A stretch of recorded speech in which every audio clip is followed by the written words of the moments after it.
Hello বন্ধুরা, দেখো আজকে মেয়ের আবদারে একটা চিকেন রেসিপি করব। তা মেয়ে প্রত্যেক দিন চিকেন ঝোল চিকেন কষা খেয়ে খেয়ে বললো এবার একটু নতুনত্ব করো। তাই আজকে আমি চিকেন কোরমা বা চিকেন হোয়াইট চিকেন বলতে পারো, এটা তৈরি করব। তা ওটা তৈরি করার জন্য কী কী ইনগ্রিডিয়েন্টস লাগবে, কেমন করে করছি চলো দেখবে।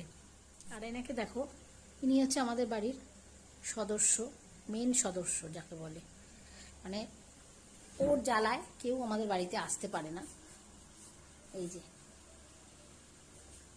আর ওর বাবার ঘরে ঢুকতে পারে না কেউ। কেউ যদি ওর বাবার ঘরে ঢোকে তাহলে উনি একদম এমন করে দেখবে, এই যে দেখছে, দেখো আমি যদি ভিডিও করি উনি দেখা শুরু।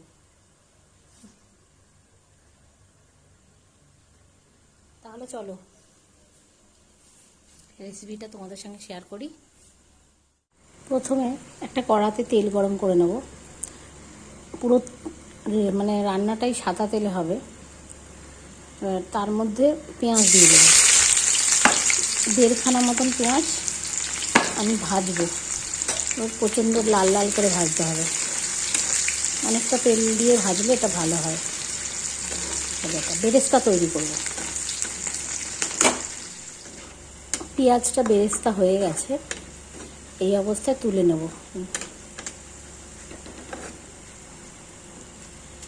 আর ইনগ্রিডিয়েন্টসের মধ্যে পেঁয়াজ বেটে নিয়েছি, কাজু বাদাম আর পোস্ত বেটে নিয়েছি, আর আদা রসুনটা এখন বাটবো। গোলমরিচ দেব আর কাঁচা লঙ্কা দিয়ে আদা রসুনটা বাটবো। আর মশলার মধ্যে একটু ধনে গুঁড়ো দেবো আর একটু জিরে গুঁড়ো দেবো, আর গোলমরিচ, সাদা গোলমরিচ হলে বেশি ভালো হয়, যদি না থাকে এমনি গোলমরিচ দিলেও হবে। সরি, আমি একটু দেখাতে পারিনি, যে ফোড়ন দিয়েছিলাম যখন তখন দেখাতে পারিনি। আমি সাদা তেল দিয়েছি কড়াতে, তারপরে গোটা গরম মশলা ফোড়ন দিয়েছি, তারপরে পেঁয়াজ বাটাটা দিয়ে দিয়েছি। পেঁয়াজটা এখন একটু গোল্ডেন ব্রাউন কালার হলে তারপরে আদা রসুন বাটাটা দেবো।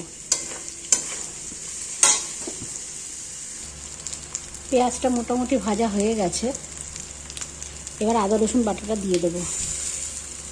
আদা রসুন কাঁচা লঙ্কা বাটা আর কটা গোলমরিচ বাটা,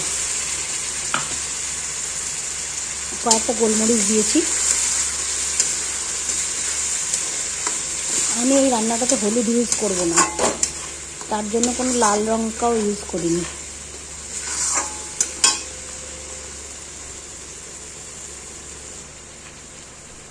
মশলাটা ভাজতে ভাজতে সামান্য নুন দিয়ে দিই, যাতে ভালো করে কষানোটা হয়। মশলাটা ভাজা হয়ে যাচ্ছে, এবার চিকেনটা দিয়ে দেবো।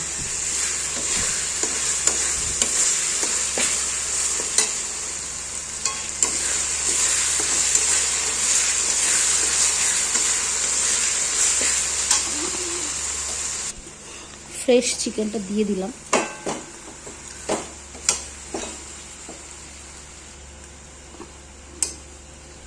এই চিকেনটা এখন দিয়ে দিয়েছি, চিকেনটা নাড়তে হবে।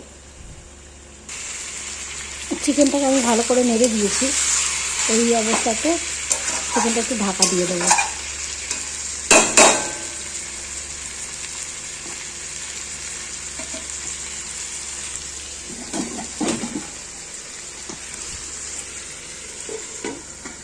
দেখি ঢাকনাটা খুলে কি অবস্থা।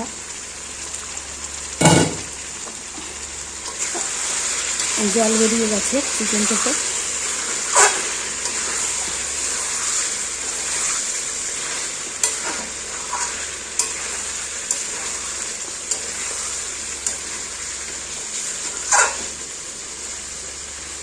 আরও হবে কষানো। এইবার ঢাকনাটা খুলে দেখি কতটা হলো।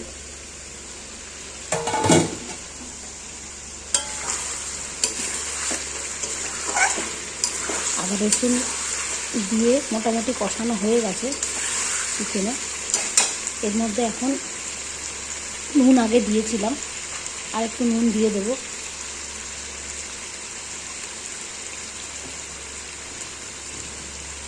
মাখানোর সময় নুন দিয়ে দিয়েছিলাম, মেখে রেখেছিলাম। চিকেনটা মেখে রেখে দিয়েছিলাম ম্যারিনেট করে। দই, একটু ধনে গুঁড়ো, নুন আর গোলমরিচ দিয়ে মানে মাখিয়ে রেখে দিয়েছিলাম। এবার ধনে গুঁড়োটা দিয়ে দেবো, অল্প ধনে গুঁড়ো দেবো, 1 চামচ চিনি দেবো। এবার এটাকে আরেকবার নাড়াবো। সামান্য জল দেবো এর মধ্যে, সামান্য একটু জল দেবো।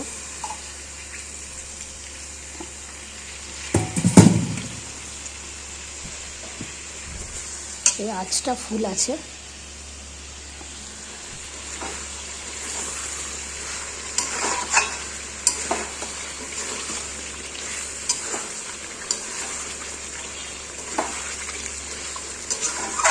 আবার একটুখানি কষিয়ে ঢাকা দিয়ে দেবো। এবারে আঁচটা কমিয়ে দেবো, গ্যাসের আঁচটা কমিয়ে দিয়ে তারপরে ঢাকা দিয়ে দেবো।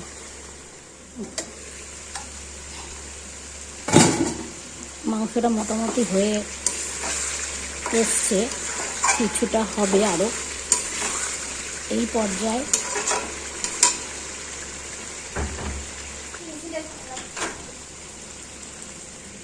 কাজু, তারপরে পোস্ত বাটা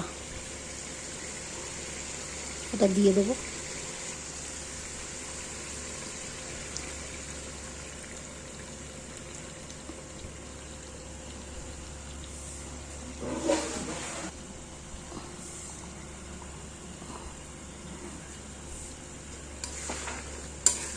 এবার এটাকে নাড়িয়ে দিতে হবে।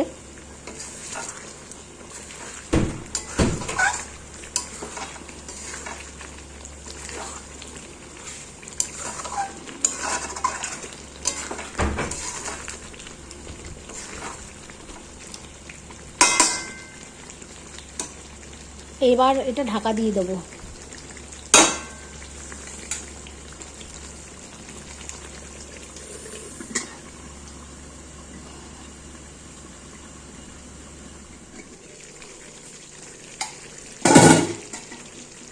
জলটা অনেকটা শুকিয়ে গেছে।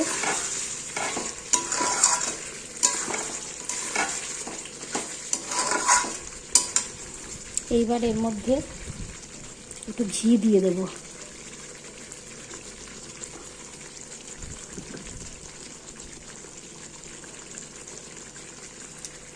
আর বেরেস্তা করে রেখেছি, বেরেস্তাটা দিয়ে দেবো। অনেকে বেরেস্তাটা গুঁড়ো করে দেয়, আমি গুঁড়ো করে দেবো না, কারণ বেশি ঘাটা ঘাটা লাগবে তাহলে।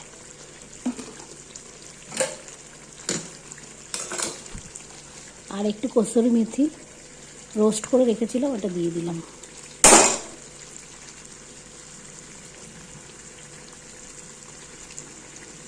কসুরি মেথিটা একটু রোস্ট করে রেখেছি হালকা, আর বেরেস্তাটাও দিয়ে দিলাম। এবার একটু ঢাকা দিয়ে, হালকা একটু ঢাকা দিয়ে রেখে দেবো আঁচটা কমিয়ে। দেখো বন্ধুরা, ফাইনালি আমার চিকেন কোরমা কমপ্লিট হয়ে গেছে। এই পর্যায়ে তোমরা ফ্রেশ ক্রিম বা একটু দুধ দিয়ে দিতে পারো। আর আমারটা যে একটু লাল লাল দেখাচ্ছে, একটু কালচে টাইপের, এটা যাতে তোমরা যদি সাদা করতে চাও তাহলে গোলমরিচ দিতে হবে। আমি যেহেতু ব্ল্যাক মানে কালো গোলমরিচটা দিয়েছি আর কাঁচা লঙ্কাটা দিয়েছি, তার জন্য এরকম একটু কালচে টাইপের এসছে। আর যদি তোমরা সাদা পুরো বানাতে চাও হোয়াইট চিকেন, তাহলে ওই গোলমরিচটা দেবে আর কাঁচা লঙ্কা দেবে না তাহলে। আর নামানোর আগে একটু ফ্রেশ ক্রিম দিয়ে নেবে। ঠিক আছে বন্ধুরা, টাটা, বাই।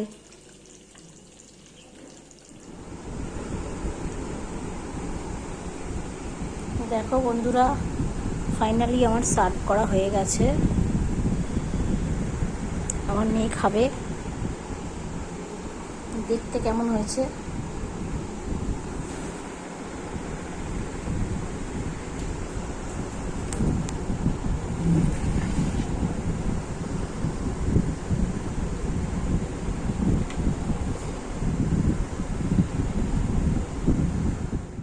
ঠিক আছে বন্ধুরা, টাটা। এবার আমার মেয়েকে খেতে দিয়ে দিই। আমার মেয়ে 3-4 বার এসেছে খাওয়ার জন্য। ওকে, টাটা, বাই বাই।